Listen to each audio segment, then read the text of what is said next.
Welcome everyone to another premium catch up. We've had a fair bit of movement before the weekend. Over the weekend, it was sort of flat. We did see some rally from the alts, and the start of this week has been a little bit explosive to both sides. So I might get into the charts to begin with. I'll just share my screen.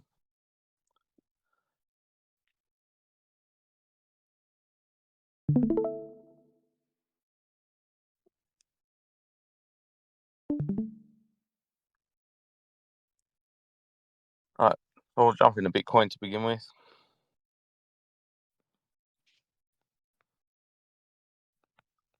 So, as you guys know, I'll just turn these off first. We can see the charts better.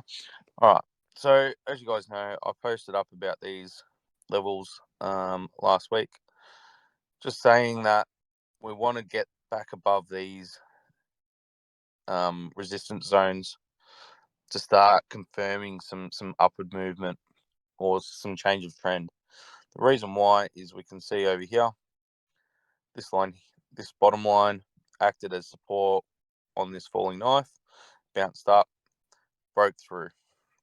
And then we've also got, when it came back up over here, it acted as resistance. So if we can get back up above these levels, that'd be good. And then this one up here at 70k is even stronger. We saw how back over here, so acting as resistance, as support, and then over here was acting as resistance and rejected us right down. So they're the key levels on the upside. Where I thought there was some key support levels, we're down in this zone here. We had the 66k, which held for us initially. We got a really nice bounce off it when we first touched it, all the way up to the golden pocket at 70k. And then on the second attempt, it broke down and came back to the all-time high, to the 56k low, 50% level at 65,200. We hit it once, consolidated, hit it again, and now we're bouncing. So it's quite important that we flip probably from 66,400 into support, and that will be an early sign that we may be back on the upward trend. So if we have something like comes down to 66.4, comes up, comes down to 67.2, comes up, something like that, and then we can start flipping those other lines that I was just talking about into support. So it's definitely not out of the woods, I wouldn't say. Definitely can come back down, but at the moment, whilst we're sitting above this local range, it's definitely a good sign. If we do start to see a breakdown back below 66k, that's when I'm going to start to not get concerned, but we have to be open to the idea that we're not finished in this downtrend yet, and we've got this golden pocket here at around 64k, which was another key level that I'd mentioned, and then below that it starts to get there's a little bit more space, and we've got this trend line down here at around 61. By the time it was to get down there, probably around 61.1, something like that, 61k. But we'll worry about that when it gets to it. At the moment, we have had a nice bounce. We're sitting above these levels. We'll jump into the dominance before we start looking at some alts. So when we were trading around here in the dominance towards the end of last week, that was when I posted this rounding out and picture, and then this is also, I'll go to it daily actually, so you can see it properly.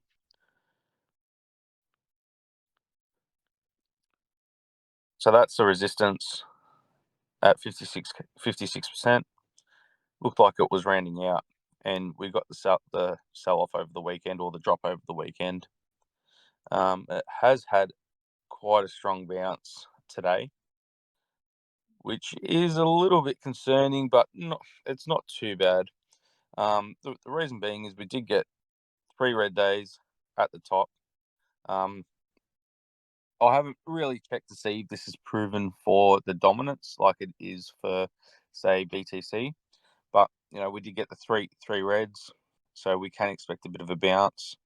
Probably want to see this close out below this 55.45 level. If it closes out there, then I think we're going to have to come down to at least this 54.85, where where there might be a bit of a bounce or bit of reaction from this point.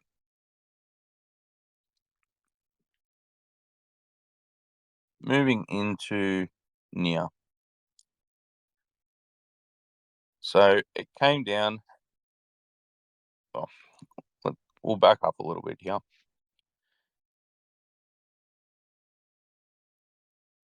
I'd marked out these levels over here as key resistance zones that we want to see the price get back over.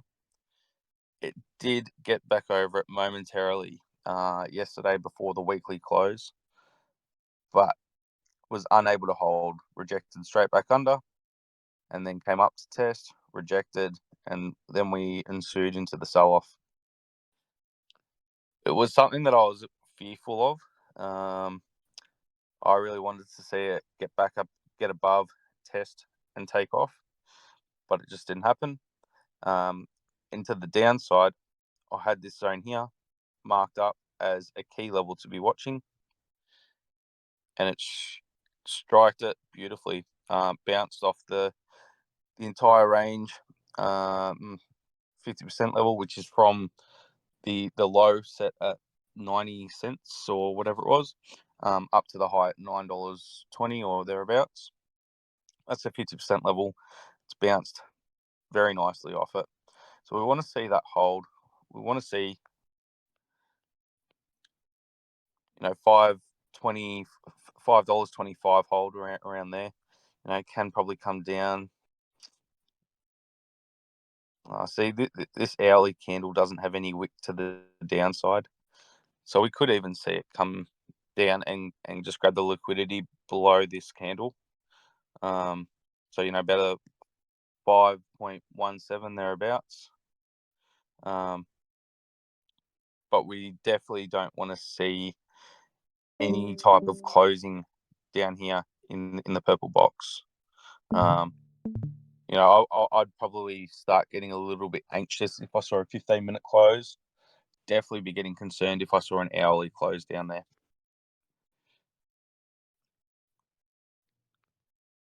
But it's at support. This is definitely a support area. And see the strong volume coming in. A lot of that would probably will have to do with Bitcoin pumping up, but it is good to see the volume come in to support the idea that this is a bounce zone. And we can see how much volume there is compared to the downtrend. It's the volume candle is about 3x these selling over here. That's definitely promising to see and good to see. So another one I wanted to check out was Uni, because it's my second largest bag. I probably really don't talk about it too much. I may have to clean up these charts a little bit.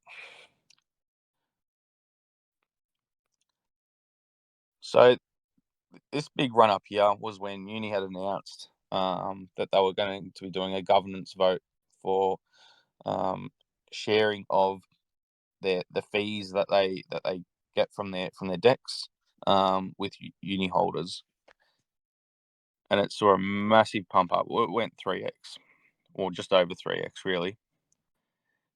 But then the sell-off came when the SEC came out and said that they're coming after Uniswap.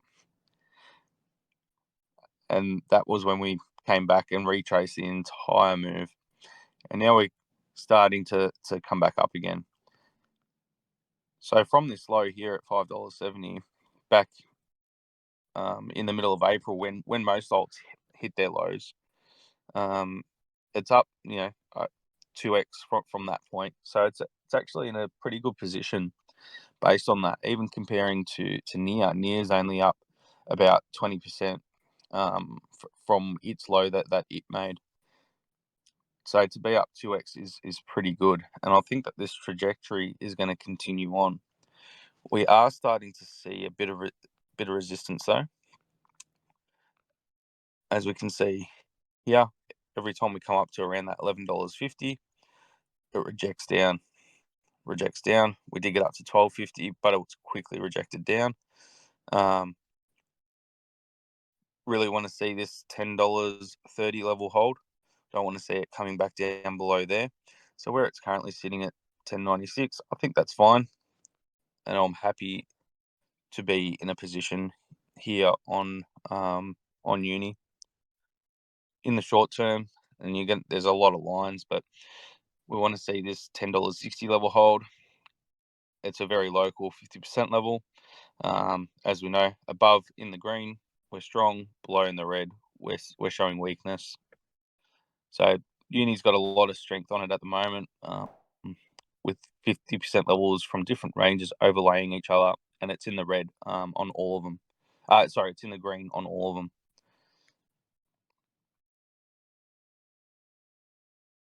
I might just jump into here and just see who we've got, if anyone has. G'day, Baldrick. Good to see you, mate.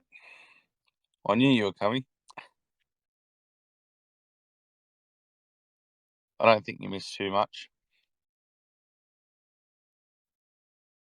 All right, we'll jump into sweat.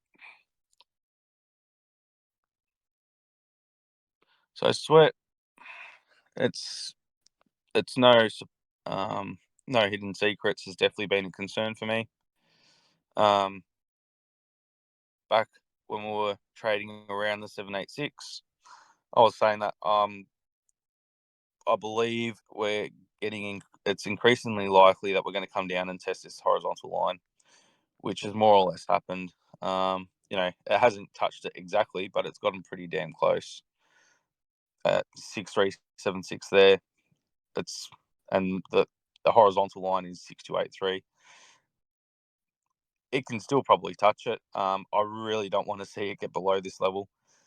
If it does, maybe a wick to the 886, but it's starting to lose any sort of support as you start getting below this that horizontal line. And we can see that if we go back over here.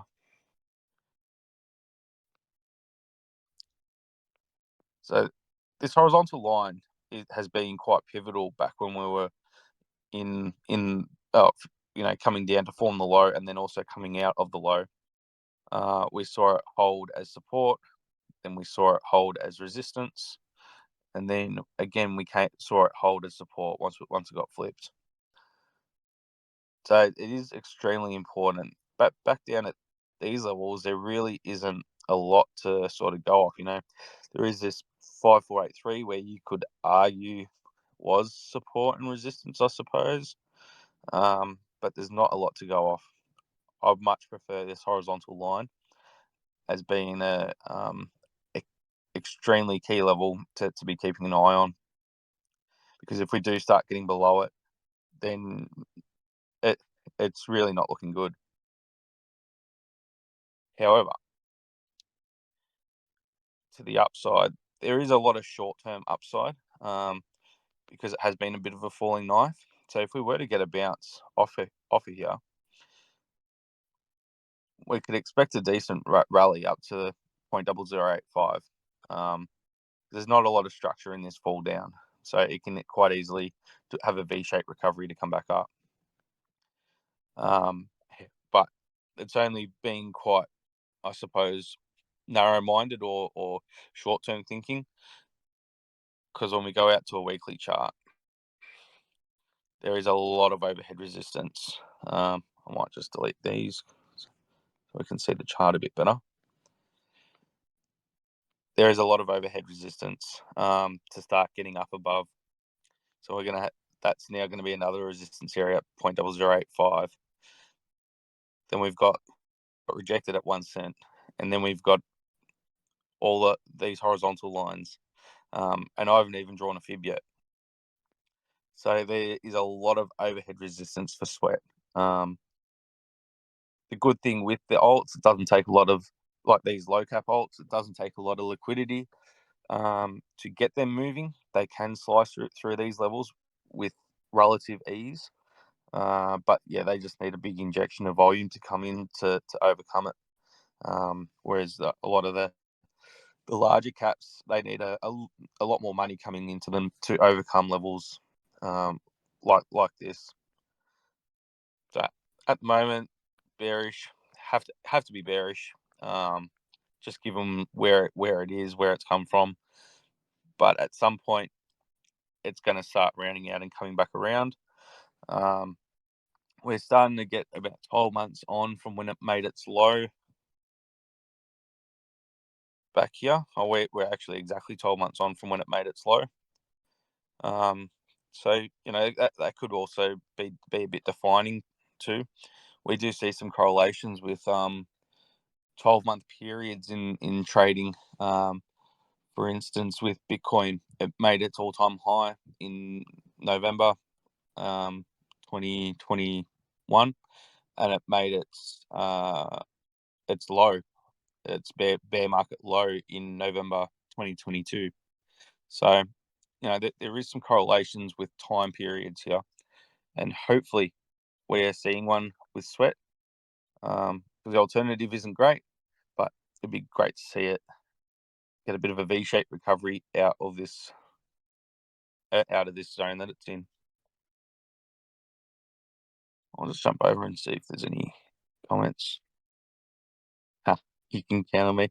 Yeah, I did say to Nomad, I reckon Baldrick might be coming. We might just jump over into. Well, we've got Bitcoin having a bit of a dip now. Hopefully, it holds at 66.4 level. I might jump into the SPX because it's just keeps on pushing. We had another highest weekly close last week, and we're back into all-time high territory today. The nice green candle, looking strong, has gapped up here. We do see these gaps close up most of the time, not all the time, but most of the time we'll see the gaps close up. So that is something to be cautious of if you are playing in the futures on the S&P. If you're buying into the S&P now, I wouldn't be advising it because you are buying into the winner's curse, and typically when you're buying into an index, you're not buying into it as a short-term trader. You're buying into it for a longer period. For me, you're probably better off stacking your cash, learning, educating yourself, and preparing yourself for what's to come in a couple of years' time. I know it's a big thing to say, just watch the show for the next sort of 18 months, but getting into an index, what sort of upside have you got? If we go up 10% from here, we're going to hit 6,000 points. Whereas the downside of when a crash happens is going to be around that 35% retrace. So if it's at 6,000, retrace is 35%. That's going to put it back at around 4,200, give or take. Actually, no, it's probably more than that. It's going to put it back down at around 3,800 points. You don't want to be caught getting in at such a high level because the recovery to get back up to that point is about 5 years after the low comes in. But nonetheless, stocks are looking really strong, really good, playing out with the 18-year cycle perfectly. One thing that has been a bit stronger is the US dollar. Excuse me. Let's delete this.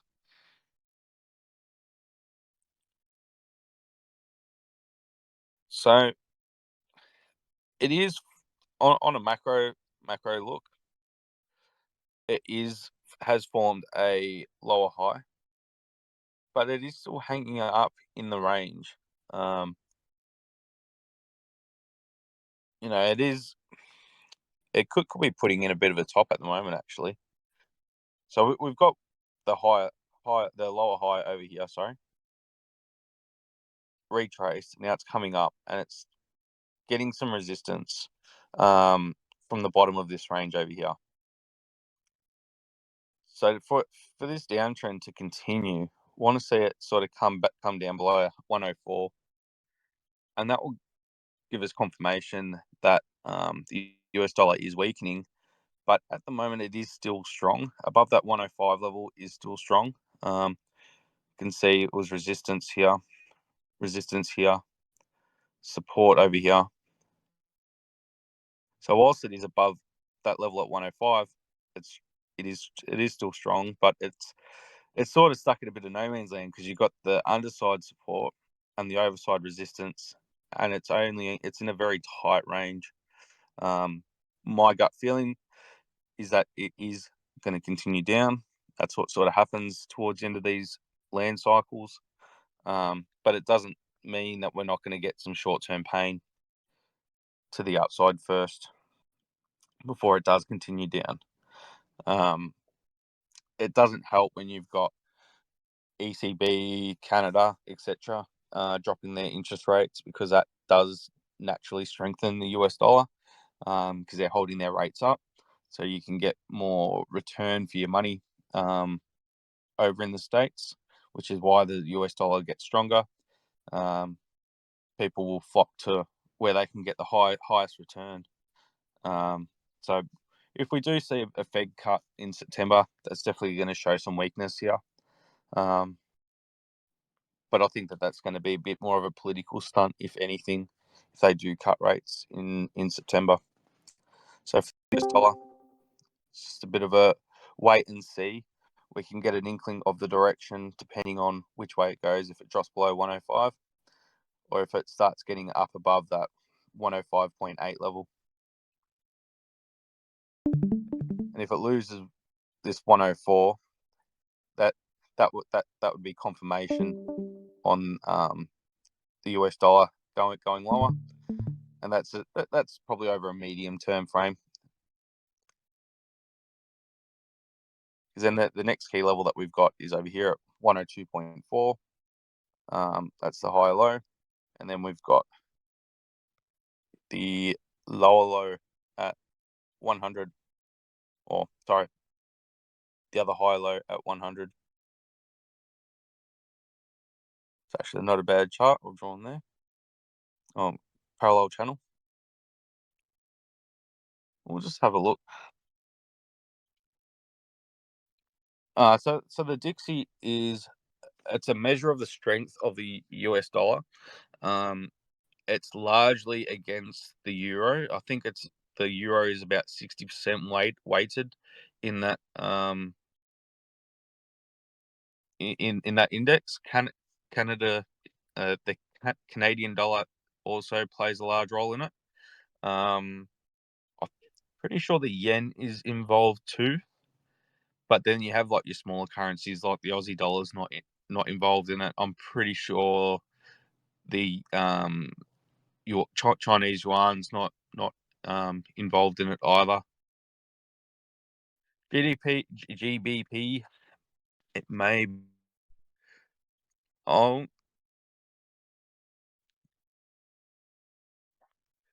what forms a Dixie? Let's have a quick look.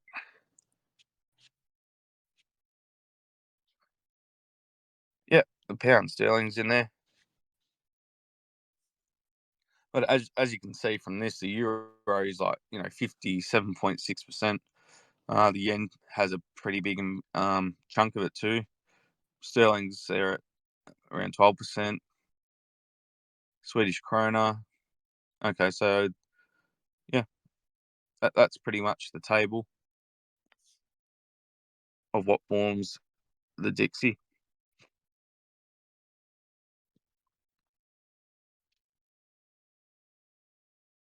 Yeah, definitely. Definitely interesting currency choices. I think the biggest one is really um, the euro. Like, I can't imagine the Swiss franc is going to have a large impact on the Dixie, same as the Swedish krona. Um, but yeah, the other four would have a bit more impact. But it really probably boils down to what the euro's doing. So that's why we saw a decent bounce when the ECB cut the rates. Um, yeah, because it directly impacts this in a large way.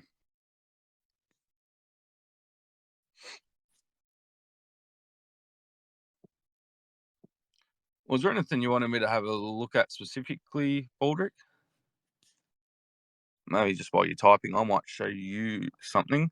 So this is a handy little app that I've got here. I it's the app is owned by Crypto Banter.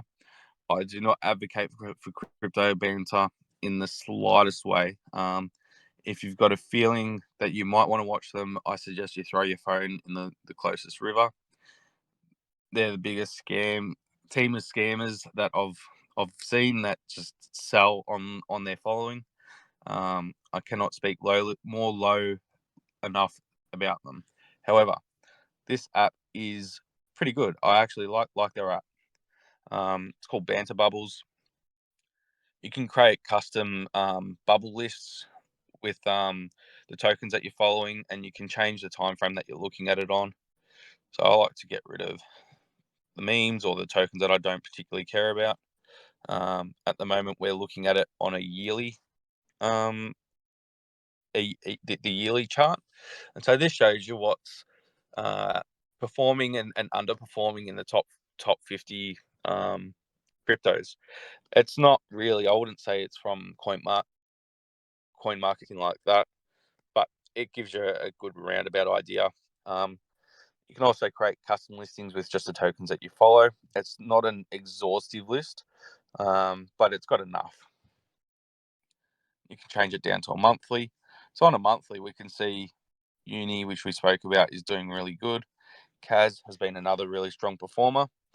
And then the rest of the market is more or less red. We've got Ton there and Minari. But the rest is, it's not looking too great on the monthly. Going to a weekly chart, you can see there's even more red. XRP's there, but we don't talk about XRP here. Ton doing great this week, made an all-time high.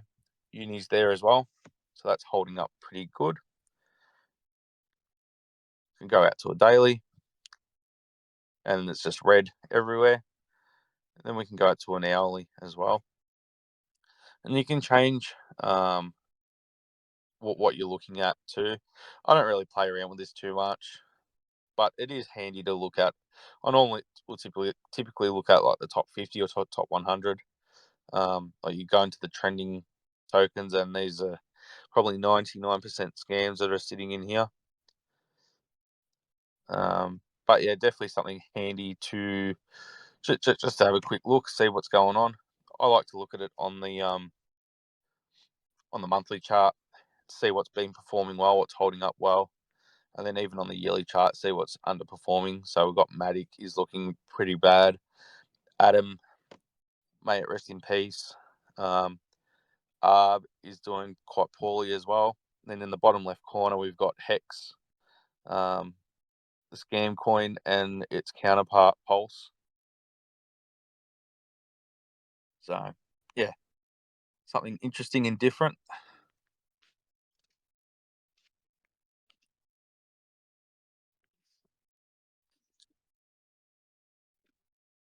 What are we in here? Okay. All right. So we'll pick one of these.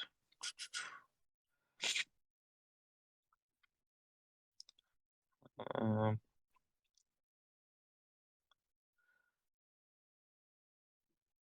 what's the time? Okay. We might jump into some parallel channels. So, parallel channels, I do like to use them. They do take a bit of time to sort of come up with, because you do have to have a bit of an eye for where where to draw them from and where to pick them up from. Um, Definitely don't use them as end all. Um, Use them as a confluence to your as like a secondary confluence to your other trading tools that you use. Um, and you can have extremely high time frame um, parallel channels, or you can have also lower time frame channels, and they can sort of fall within inside each other. So as we can see here, this is a Bitcoin Bitcoin channel that I have drawn. This was throughout the accumulation phase, we'll call it, as we're coming out of the bear market. Um, we can see we've got the low over here, and then over this side, we've got another channel inside a channel. So lots of channels, basically. Um, and you can use this on all different types of charts. So that's one for Bitcoin. That's broken out of that obviously now. But if we jump back into the charts, we go into Euro.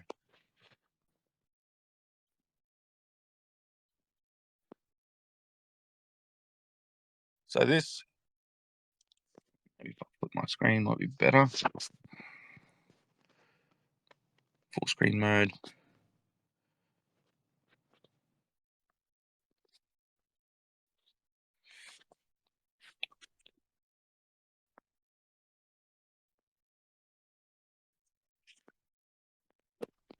Sorry, while I get myself organized here. I don't want to delete all the fibs because I am do need them, but just for the idea of parallel channels. So this parallel channel dates all the way back to, it started back in 2017. I obviously didn't form the channel at 2017 because you do need price action to help you form it. Um, but it was in 2022 when I did create this channel. So it was when we're in this downward period over here. And basically you draw it from the lows up to the highs. So I drew this on a weekly channel. That's why you can see the monthly pops out slightly. But it's been respecting this channel for the best part of 7 years. And we're starting to get to a very pivotal moment in it where it can break out. It's right on the cusp over here. And I'm of the opinion that it will break out to the upside. And that sort of comes in line with the theory that the Dixie is going to start tapering off and falling away. So when the Dixie down, the euro goes up against the US dollar, um, and vice versa. Dixie goes up, euro goes down. But parallel channels are something that are pretty.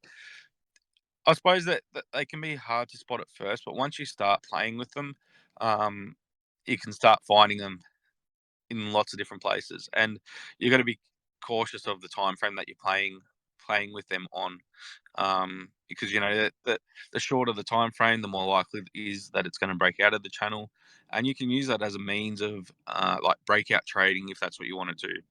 So if it was to, oh, let me make this smaller. We'll just ignore that this is a monthly chart here. We'll go up the top. So if over here, this was to break out,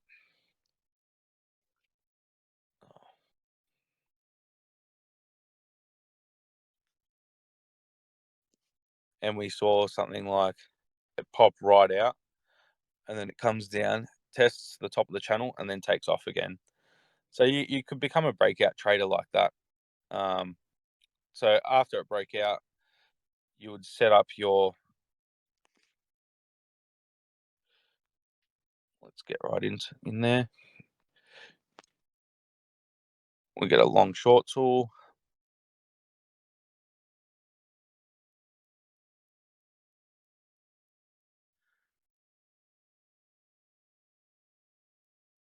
So you'd set up your long position like that after it broke out. The red area is your entry point, your stop loss. I've just put the stop loss below the bottom wick of that candle. You'd obviously do a bit more homework on where you're going to put the stop loss, but that could be one way of being a breakout trader, and you can use parallel channels for that reason. Or if you're on a high time frame channel like this, and it only hasn't really tapped the top side or the bottom side too often, you can use it inversely. And so on a break back into the channel, you would enter a short to short it down. Interestingly, it's got like that dotted line in the middle of the channel. That's almost like a running 50% level of the channel. And you can see, maybe not so much on this chart, it might be a bit more. Okay. On this chart, you can see the 50% level in the middle acts as support and resistance at times. So we can see that how it respects the middle of the channel. Can also be a good point to take profit. I probably wouldn't be entering a trade in the middle of a parallel channel. I'd definitely be using it as a TP zone though. We try to take, if you're using parallel channels, you try to take the trades at the extremities of the channel.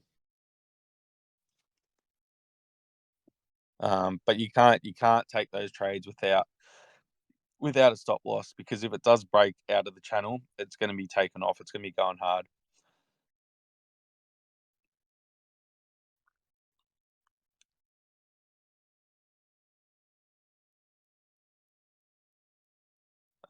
I think with that, guys, that might finish us up for today.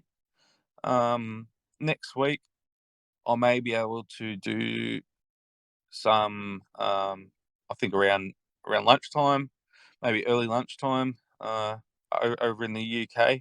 Hold a session around then, mix it up a little bit. But we'll see what happens. I'll talk to you guys in the premium chat and see what works best for everyone to be able to join in.